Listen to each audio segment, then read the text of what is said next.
off the exit. Nakakagigil to. Nakakagigil to panoorin. Are a huge core part of the story, and I promise you, it's going to make the answer stronger by the end of this video. If you're doing something that's so easy, man, you might want to reconsider what you're doing. Like I do, like I can't.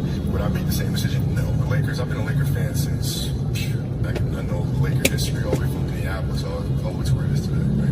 I'm not going anywhere. Like this is home to me. As a leader, you gotta be able to take the good with the bad. Before we get into anything that sounds like criticism, let me take a moment to actually.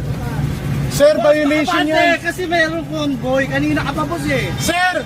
Ano Anong po? kulang yan? Kaya nga hinahanap Anong ko rin kulang? sa sakyan oh. Anong kulang yan? Wala akong pakialam dyan. Ikaw ba Nakikiusap magbabayad? ako boss oh. Ikaw magbabayad pagka na-violation ako?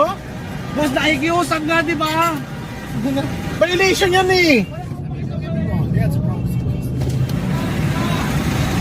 Ikaw ba magbabayad? Nakikiusap nga di ba? Sir, ibang pakiusap, di ba ang Sige, ginagawa mo? Bigay, ano mo, bigay ko, kunin mo yung ano ko. And if you take a look at the trajectory of all these players, they make it Bobo ka ba?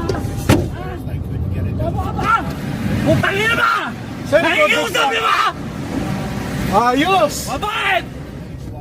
Nakikiusap ako ah. Tingnan mo. The Larry O'Brien Trophy and a fourth Finals MVP, driving that franchise to its 17th championship.